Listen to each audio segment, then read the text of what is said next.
സ്ക്രൈബസിലെ അടുത്ത പ്രവർത്തനം നമുക്ക് നോക്കാം. നമ്മൾ നേരത്തെ കുറച്ച് ചെറിയൊരു പാരഗ്രാഫാണ് നമ്മൾ ടൈപ്പ് ചെയ്തത്. ഇനി 2 പേജുള്ള ഒരു എസ്സേ നമുക്ക് എങ്ങനെ സ്ക്രൈബസിൽ തയ്യാറാക്കാമെന്ന് നോക്കാം. അത് റൈറ്ററിലാണെങ്കിൽ നമുക്ക് ലിബ്രിയോഫീസ് റൈറ്റർ തുറന്നു കഴിഞ്ഞാൽ നോക്കാം. റൈറ്ററിൽ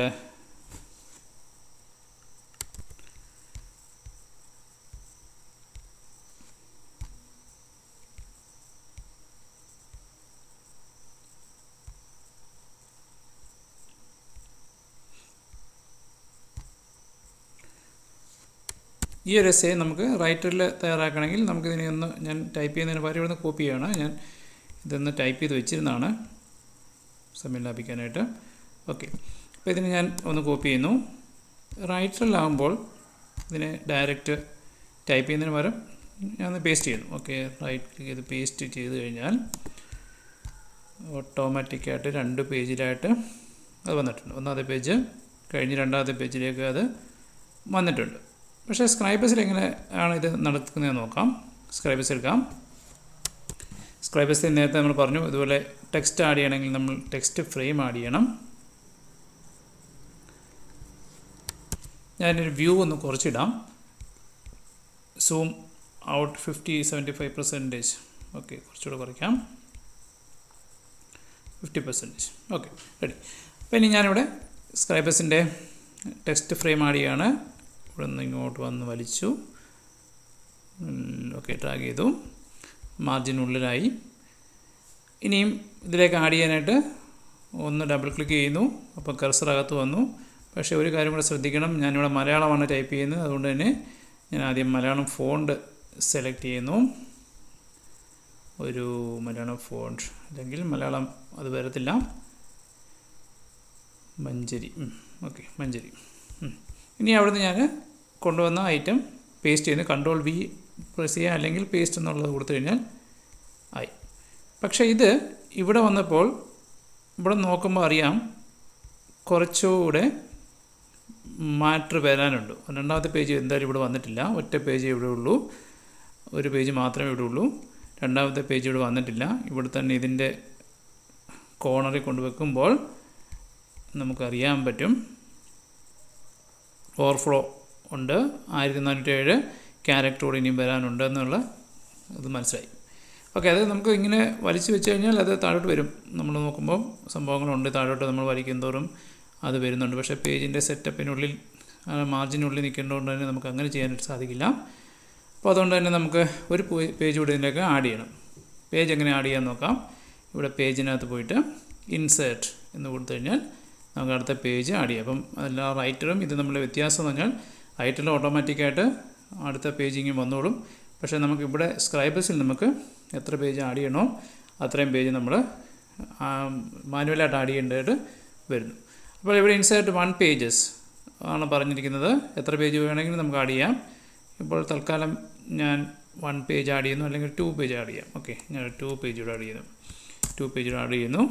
ഇവിടെ അറ്റ് ദി എൻഡ് നമുക്ക് വേണമെങ്കിൽ ഈ പേജിൻ്റെ മുന്നിൽ ആഡ് ചെയ്യാം, താഴെ ആഡ് ചെയ്യാം. ഓക്കെ, ഇത് കഴിഞ്ഞിട്ട് ആഡ് ചെയ്യാം.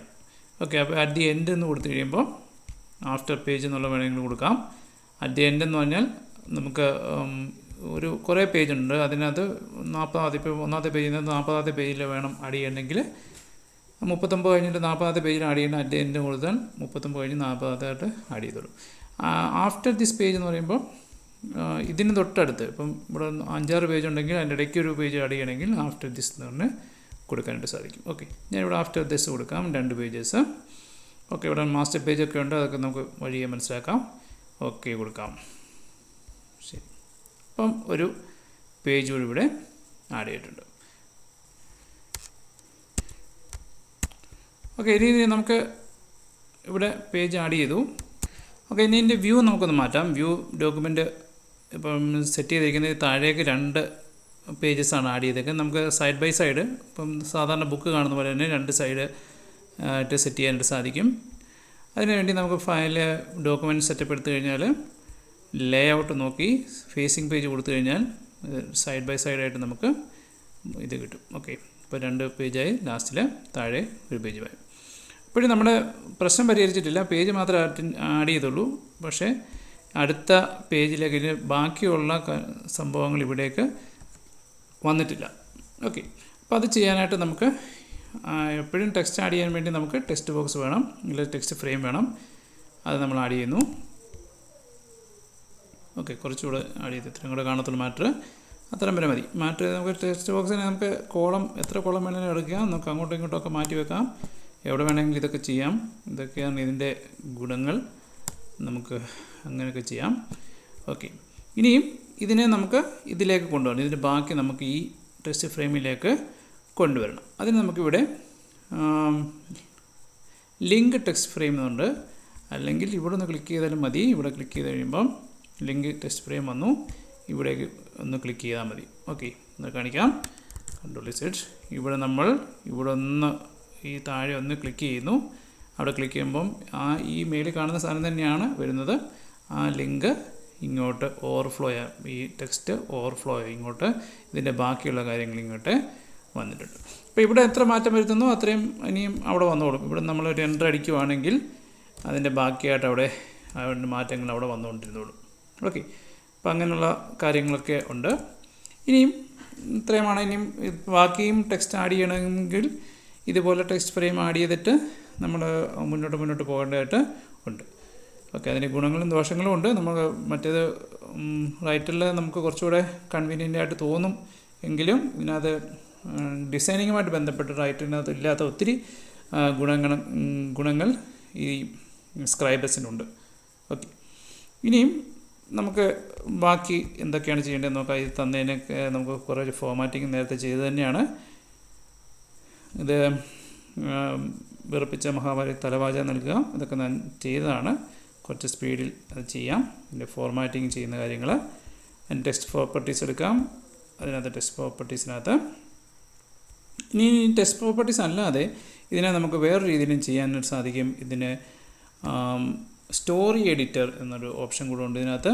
സ്റ്റോറി എഡിറ്റർ ഇതാണ്. ഇതിലൊന്ന് ക്ലിക്ക് ചെയ്തതിന് സ്റ്റോറി എഡിറ്റർ കിട്ടും.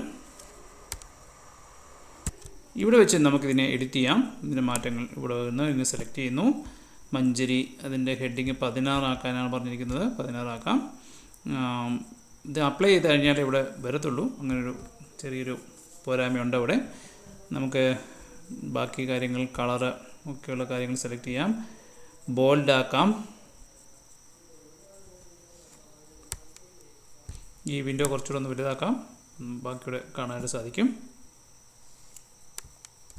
നമുക്കിതിൻ്റെ മഞ്ചരി റെഗുലറിൻ്റെ മഞ്ചരി ബോൾഡ് എടുക്കാം. സെലക്ട് ചെയ്തില്ല, ഇത് സെലക്ട് ചെയ്യാം.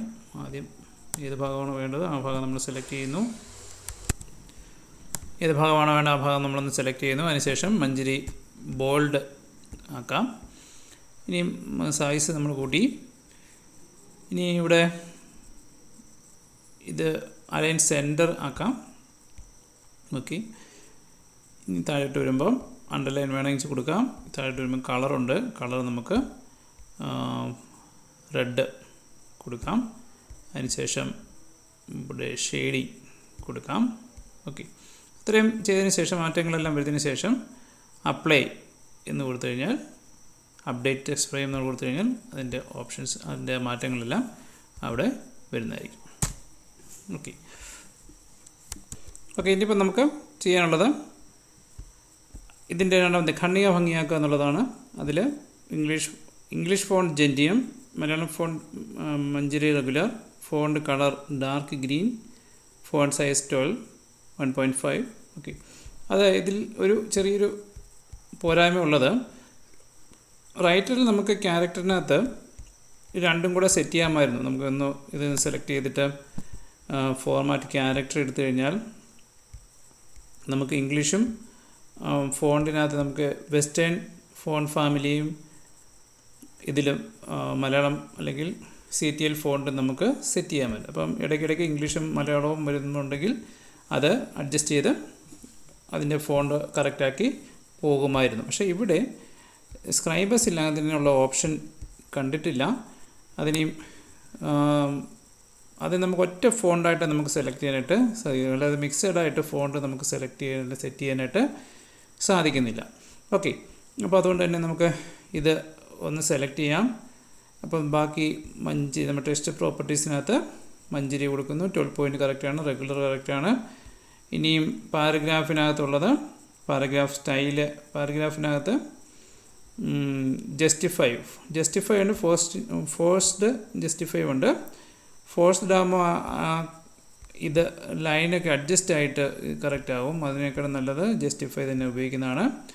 ഓക്കെ, ഇനിയും അത് ഇപ്പം സെലക്ട് ചെയ്ത ഭാഗത്തിന് മാത്രമേ അത് അപ്ലൈ ആവുന്നുള്ളൂ. ഇനിയും രണ്ടാമത്തെ സെക്ഷൻ വരണമെങ്കിൽ നമ്മൾ അവിടെയും സെലക്ട് ചെയ്തതിന് ശേഷം നമുക്കത് ചെയ്യേണ്ടി വരും. അല്ലെങ്കിൽ ആ ടെക്സ്റ്റ് എഡിറ്റർ ഉപയോഗിച്ചിട്ട് നമുക്ക് ചെയ്യാനായിട്ട് സാധിക്കും. Okay, story editor, text editor, story editor. Okay, ഇനിയും ഇവിടെ ആ ലൈനിൻ്റെ വിഡ്ത്ത് പറയുന്നുണ്ട്, ലൈനിൻ്റെ അകലം പറയുന്നുണ്ട്, ഫിക്സഡ്. അത് നമുക്ക് ഇത് കൂട്ടി കൊടുക്കാം, കുറയ്ക്കുക ചെയ്ത് ഞാൻ കൂട്ടാം. ഓക്കെ, നമുക്ക് ആവശ്യമുള്ള ആ സ്ഥലം, ആ വിഡ്ത്ത് നമ്മൾ ലൈനിൻ്റെ അകലം നമ്മൾ കൂട്ടി കൊടുക്കാം. ഓക്കെ, ഇവിടെയും അത് അപ്ലൈ ആയിട്ടുണ്ട്. ഇനി ഇതിൻ്റെ സൈസ്, ഈ ടെക്സ്റ്റ് ബോക്സിൻ്റെ സൈസ് നമുക്ക് കൂട്ടണം. ഇവിടെ കുറച്ചുകൂടെ വരാനുണ്ട്, അത് നമുക്ക് അഡ്ജസ്റ്റ് ചെയ്ത് കൊടുക്കാവുന്നതാണ്. Okay, ready. അതിന് മുകളിലോട്ട് കിട്ടിയാൽ കറക്റ്റായിട്ട് ഇരുന്നോളൂ. ഓക്കെ, ഇനി നമുക്ക് ചെയ്യേണ്ടത് ഇവിടെ ഖണ്ഡികഭംഗിയാക്കി 1.5 ആക്കി. ഇനി ഫസ്റ്റ് ലൈൻ ഇൻഡൻ്റ് എന്നുള്ളത് നമുക്ക് വേറൊരു രീതിയിലാണ് സ്ക്രൈബേഴ്സിനകത്ത് ചെയ്യുന്നത്. അത് നമുക്ക് മനസ്സിലാക്കാം. ഓക്കെ, ഇനി ബുള്ളറ്റിംഗ് നൽകുക എന്നുള്ളതാണ്. ബുള്ളറ്റിംഗ് നൽകാനായിട്ട് സ്ക്രൈബേഴ്സിന് എടുക്കാം. സ്ക്രൈബേഴ്സിന് ഇവിടെ ബുള്ളറ്റിംഗ് നടക്കുന്നത് ഈ 3 ബുള്ളറ്റിംഗ് നൽകാനായിട്ട് പറഞ്ഞിരുന്നത്. പ്ലേഗ് ഒന്ന് Ctrl+1 അടിച്ചു കഴിഞ്ഞാൽ സൂം ആവും. Ctrl+1 ആണ്, സൂം ചെയ്തു. ഇനി നമുക്ക് ബുള്ളറ്റിംഗ് കൊടുക്കേണ്ടത്. അതിനെ സെലക്ട് ചെയ്യാം. ഈ 3 സെലക്ട് ചെയ്യുന്നു. അതിനുശേഷം പാരഗ്രാഫ് എഫക്റ്റ്, ടെക്സ്റ്റ് പ്രോപ്പർട്ടീസിനകത്ത് പാരഗ്രാഫ് എഫക്റ്റ് എടുത്തു കഴിഞ്ഞാൽ നമുക്ക് ബുള്ളറ്റിംഗ് കൊടുക്കാനായിട്ട് സാധിക്കും. ഓക്കെ, ബുള്ളറ്റ് ലിസ്റ്റ് കൊടുത്തു കഴിഞ്ഞാൽ വന്നിട്ടുണ്ട്. ബുള്ളറ്റ് ലിസ്റ്റിൻ്റെ പല ടൈപ്പിലുള്ള ബുള്ളറ്റ് ഉണ്ട്. ഓക്കെ, ഇനി നമുക്ക് ഇതിൻ്റെ അകലം, അത് തമ്മിലുള്ള അകലം കൂട്ടാനായിട്ടും സാധിക്കും. ക്യാരക്ടർ സ്റ്റൈല്, ഡിഫോൾട്ട് ക്യാരക്ടർ സ്റ്റൈലാണ്, അതൊക്കെ നമുക്ക് ഡിഫൈൻ ചെയ്യാൻ പറ്റും. സ്റ്റൈലായിട്ട് ഡിഫൈൻ ചെയ്യാനായിട്ട് സാധിക്കും. ഈ ബുള്ളറ്റുകൾ ഇതല്ലാതെ, ഇവിടെ കൊടുത്തിരിക്കുന്ന ബുള്ളറ്റുകളല്ലാതെ നമുക്ക് ധാരാളം ബുള്ളറ്റുകളുണ്ട്. അത് നമുക്ക് ക്യാരക്ടർ ലിസ്റ്റിൽ നിന്ന് നമുക്കത് സെലക്ട് ചെയ്തിട്ട് ഉപയോഗിക്കാനായിട്ടും സാധിക്കും. ഓക്കെ, ക്യാരക്ടർ ടേബിളിൽ നിന്നും. ഇനിയും നോക്കാം ഇനി എന്താണ് ചെയ്യാനുള്ളതെന്ന്. ഇവിടെ സബ് ഹെഡിങ്ങുകൾക്ക് ഒരേ ഫോർമാറ്റ് നൽകുക. ഈ ക്ലോൺ ഫോർമാറ്റിംഗ് എന്നുള്ളത് നമുക്ക് റൈറ്ററിലുള്ള സംവിധാനമാണ്. ഇവിടെ അതങ്ങനെ ഒരു സംഭവം കാണുമായിരിക്കും, എൻ്റെ ഒരു അറിവിൽ വന്നിട്ടില്ല. എന്തായാലും നമുക്ക് സ്റ്റൈലിങ്ങിൻ്റെ കൂട്ടത്തിൽ, നമുക്ക് സ്റ്റൈൽ ക്രിയേറ്റ് ചെയ്യുന്ന കൂട്ടത്തിൽ നമുക്കത് ശരിയാക്കാനായിട്ട് സാധിക്കും. ഓക്കെ, ഇത്രയും കാര്യങ്ങളാണ് ഇപ്പോൾ തൽക്കാലം രണ്ടാമത്തെ പ്രവർത്തനം എന്ന നിലയ്ക്ക് നമുക്ക് ചെയ്യാനുള്ളത്.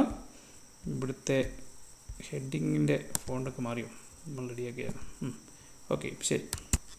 ഓക്കെ, നമുക്ക് അത്രയും കാര്യങ്ങൾ ചെയ്യാം. ഇതിൻ്റെയൊക്കെ ഹെഡിങ് നമുക്ക് ഇപ്പം തൽക്കാലം സെപ്പറേറ്റ് ഫോർമാറ്റ് ചെയ്യാം. അല്ലെങ്കിൽ അതിനുശേഷം നമുക്ക് സ്റ്റൈൽ ഫോർമാറ്റിംഗ് ഉപയോഗിച്ച് നമുക്ക് പെട്ടെന്ന് തന്നെ എല്ലാം സബ് ഹെഡിങ്ങിനും ഒരേ സ്റ്റൈല് കൊടുക്കാനായിട്ട് സാധിക്കും. നമുക്ക് സ്റ്റൈൽ ഫോർമാറ്റിംഗ് ഉപയോഗിച്ചിട്ട് ഇതിനെല്ലാം ഒരേ സ്റ്റൈൽ കൊടുക്കാനായിട്ട് സാധിക്കും. ബാക്കി ഫോർമാറ്റിങ്ങുമായിട്ട് ബന്ധപ്പെട്ട കാര്യങ്ങളൊക്കെ നമുക്ക് അടുത്ത വീഡിയോയിൽ പരിചയപ്പെടാവുന്നതാണ്.